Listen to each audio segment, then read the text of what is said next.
పాండవుల మునిమనుమడు నిర్మించిన అతి పురాతనమైన గుడి. పామును మనిషి రూపంలోకి మార్చిన మహిమగల కోనేరు. ఎంతటి భయంకరమైన విషసర్పం కరిచినా ఏమీ కానటువంటి దివ్యక్షేత్రం. ఇక్కడున్న చెట్లపై నుంచి పడితే మరణం సత్యం. ఇన్ని విశిష్టతలు కలిగిన బ్రహ్మేశ్వర స్వామి వెలిసినటువంటి బ్రహ్మగుండం క్షేత్రం గురించి ఈరోజు మన వీడియో ఫ్రెండ్స్.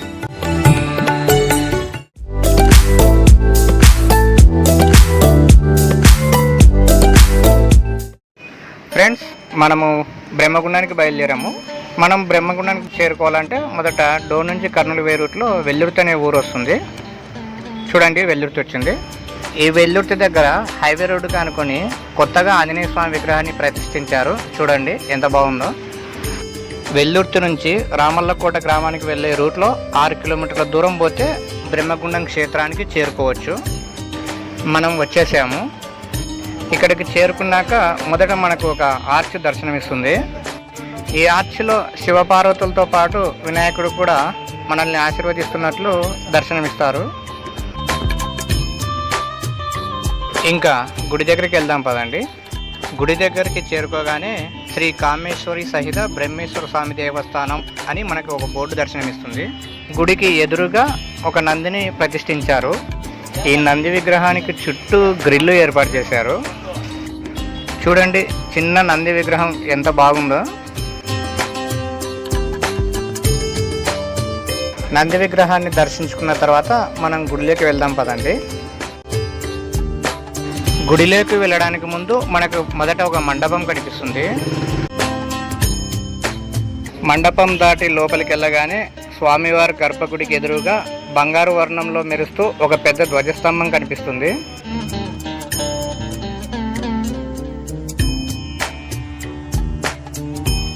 ఈ ధ్వజస్తంభం పక్కనే అమ్మవారి గుడికి ఎదురుగా కూడా ఒక ధ్వజస్తంభం ఉంటుంది.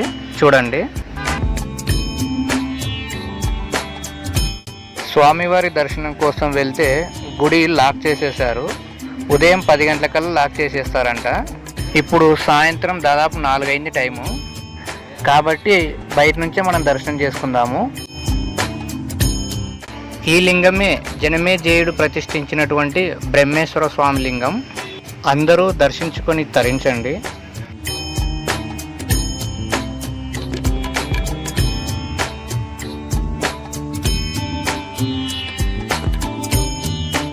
స్వామివారి గుడికి ఎడమ వైపున శ్రీ కామేశ్వరి దేవి అమ్మవారి గుడి ఉంటుంది. ఈ గుడి కూడా లాక్ చేశారు. మనం బయట నుంచే దర్శనం చేసుకుందాము.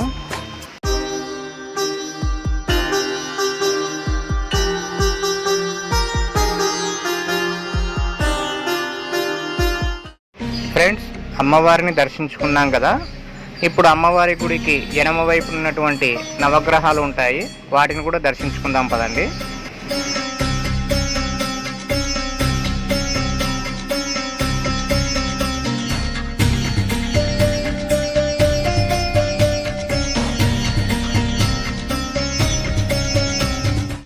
ఇప్పుడు గుడి వెనుక వైపు భాగానికి వెళ్ళి చూద్దాము. ఇక్కడ నాగుపాము ప్రతిమలు ఉన్నాయి. చూడండి ఒకసారి.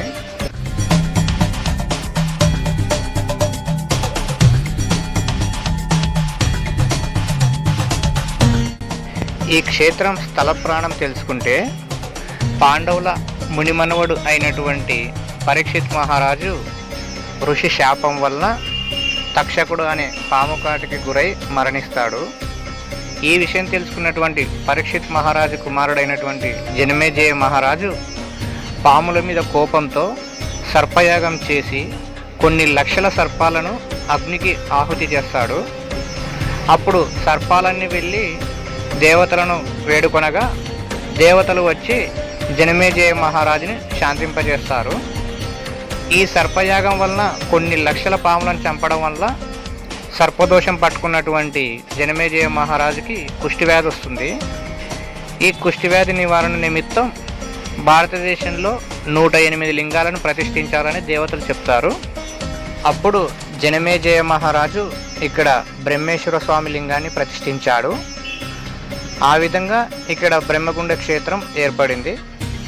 ఇది చాలా పురాతనమైనటువంటి క్షేత్రం. దాదాపు కలియుగం ప్రారంభంలో ఏర్పడింది. మనం గుడి నుంచి బయటికి వచ్చాక గుడికి ఎడమవైపున రాములవారి గుడి ఉంటుంది చూడండి. ఇక్కడ సీతారామ లక్ష్మణ సమేత ఆంజనేయ స్వామి వారి విగ్రహాలు ఉన్నాయి చూడండి. ఇక్కడ ఉన్న గుళ్ళు చిన్న చిన్నవి అయినప్పటికీ చాలా పురాతనమైనటువంటి దేవాలయాలు. వచ్చిన భక్తులు ఉండడానికి ఈ రాములవారి గుడికి ఆనుకొని వెనకల సైడు ఒక మండపాన్ని కూడా నిర్మించారు చూడండి. బ్రహ్మేశ్వర స్వామి గుడికి ఎడమ వైపున ఉన్నటువంటి రాములవారి గుడిని దర్శించుకున్నాం కదా. ఇప్పుడు కుడివైపున ఉన్నటువంటి దక్షిణామూర్తి శివాలయాన్ని దర్శించుకుందాం పదండి. దక్షిణామూర్తి ఆలయంలోకి ప్రవేశించగానే మొదట మనకు ఒక పెద్ద రాతి ధ్వజస్తంభం కనిపిస్తుంది.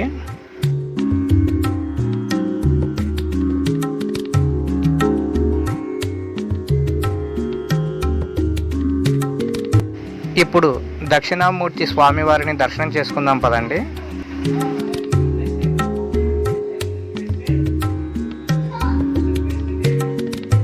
ఇప్పుడు గుడికి ఎదురుగా ఉన్నటువంటి కోనేరు దగ్గరికి వెళ్దాము. ప్రస్తుతానికి కోనేటిలో నీరైతే లేదు, మొత్తం ఎండిపోయి ఉంది. కోనేరు మధ్యలో ఒక మండపం నిర్మించి అందులో నంది విగ్రహాన్ని పెట్టారు. దక్షిణామూర్తి గుడి వెనక భాగంలో ఒక పెద్ద తేరు ఉంటుంది చూడండి, ఎంత పెద్దదిగా ఉందో. రంగులు వేసినందుకు బాగా కనిపిస్తుంది. తేరుకి వెనక వైపున ఉన్న దారి గుండా వెళ్తే మనకి కోటేశ్వర స్వామి వారి టెంపుల్ వస్తుంది చూడండి. ఈ గుడి కూడా మూసేసినందువల్ల బయట నుంచే మనం దర్శనం చేసుకుందాము.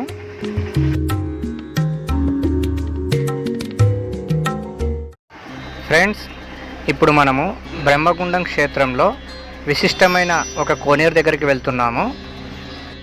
ఈ కోనేటి విశిష్టత ఏమిటంటే, పూర్వం ధర్మాంగదుడు అనే రాజు సంతానలేమితో బాధపడుతున్నాడంట. అప్పుడు ఆయన భార్య సప్త ఋషులను పిలిపించి సంతానం కోసం పుత్రకామేష్టి యాగం చేస్తుందంట. అది చూసిన ధర్మాంగదుడు హేళనతో నవ్వినాడంట. అప్పుడు అక్కడ ఉన్నటువంటి సప్త ఋషులు కోపంతో ధర్మాంగదుని శపించారంట పాము రూపంలోకి మారిపోవాలని. పాము రూపంలోకి మారినటువంటి ధర్మాంగదుని చూసి ఆయన భార్య సప్త ఋషులను వేడుకోగా శాప విమోచనం కోసం భారతదేశంలో ఉన్నటువంటి శివాలయాల ముందు గల కోనేట్లలో స్నానం చేయమని చెప్పారంట. ఎక్కడైతే పవిత్రమైన కోనేరు ఉంటుందో ఆ కోనేటిలో స్నానం చేసినప్పుడు మీకు శాప విముక్తి కలుగుతుందని చెప్పేసి చెప్పారంట.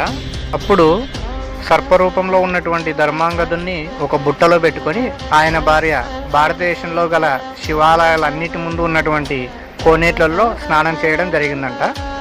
కానీ ఎక్కడ కూడా ఆయనకి శాప విమోచనం కలగలేదంట.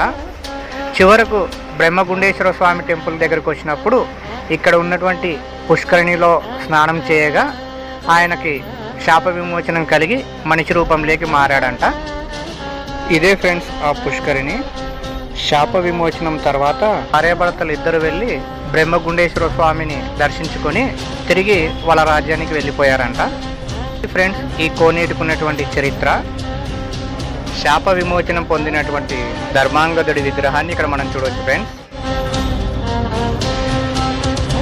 ఇప్పటికీ కూడా మనం తెలిసి తెలియక చేసినటువంటి పాపాలను ఈ కోనేటిలో స్నానం చేయడం ద్వారా తొలగిపోతాయంట. అలాగే మనకున్నటువంటి చాలా రోగాలు కూడా నయమవుతాయని చెప్పేసి భక్తుల నమ్మకం. ఈ కోనేటికి ఎదురుగానే పార్వతీదేవి అమ్మవారి గుడి కూడా ఉంటుంది చూడండి ఫ్రెండ్స్.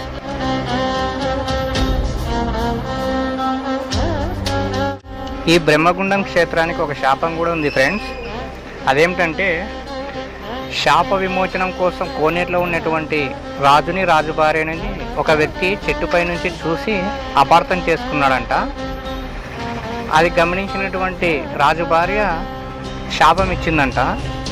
ఈ క్షేత్రంలో చెట్టు మీద నుంచి కింద పడ్డ వ్యక్తికి మరణం తథ్యమని చెప్పేసి. అందువల్ల ఈ క్షేత్రంలో ఎంత చిన్న చెట్టు పైనుంచి కింద పడినా మరణిస్తారని చెప్పేసి ఇక్కడ ప్రజలు అనుకుంటుంటారు ఫ్రెండ్స్. అలాగే ఈ బ్రహ్మగుండ క్షేత్రానికి ఒక వరం కూడా ఉంది ఫ్రెండ్స్.